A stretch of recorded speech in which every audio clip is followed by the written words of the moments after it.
Hello everyone, good morning সবাইকে। কেমন আছেন সবাই? আশা করছি সবাই ভালো আছেন, আমিও ভালো আছি। তো পুজো পুজো করতে করতে পুজো তো সব চলে গেল, চলে আসছে দিওয়ালি। কিন্তু পুজোতে যে একটু ঘোরাঘুরি হয়েছে, সেই সব জামা কাপড়গুলো জড়ো হয়ে পড়েছিল।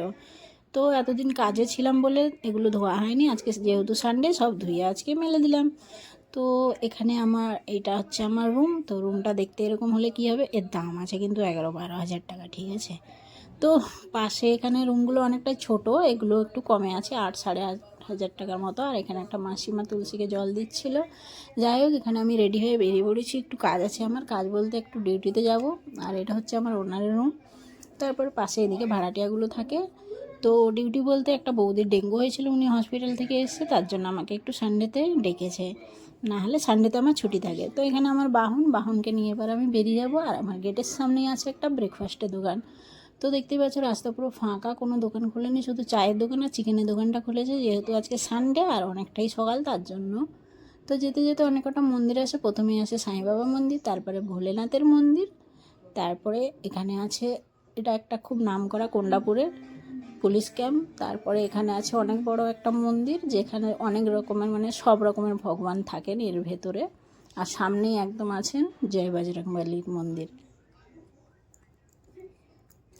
আর পাশেই একটা বড় পেট্রোল পাম্প আছে। তো কোন্ডাপুর পেট্রোল পাম্প বললেই সবাই চেনে এই জায়গাটাকে। তারপরে কাজে যাওয়ার পথেই এখানে একটা মাছের দোকান আছে, খুব বড় নামকরা। তো এখানে আজকে সানডে, যেহেতু অনেক রকমের ভ্যারাইটির মাছ পাওয়া যায়, পুরো কলকাতার মাছগুলো এরা নিয়ে আসে সানডেতেই। তো এখানে নোনা মাছ, সমুদ্রের মাছগুলো, আর এখানে আছে বড় বড় রুই কাতলাগুলো, প্রচুর বড়, ওগুলো জলে আছে বলে বোঝা যাচ্ছে না। আর এদিকে যত মাছগুলো মরে গেছে, ওগুলো একটু কম রেটে দেবে বলে এই সাইডে রেখেছে। তো এখানে আমার ডিউটির জায়গায় চলে এসেছি। এখানে একটু ফ্রুটস কেটে দিয়েছি আর একটু আলুর পরোটা বানিয়ে দিয়েছি।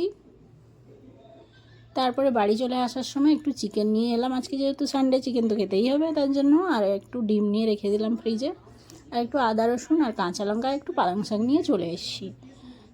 তো খিদে পেয়েছিল বলে একটু ইডলিও পার্সেল নিয়ে চলে এসেছি, ইডলি, চাটনি, সাম্বার, আর বাড়িতে এসে একটু চা বানিয়ে নিয়েছি।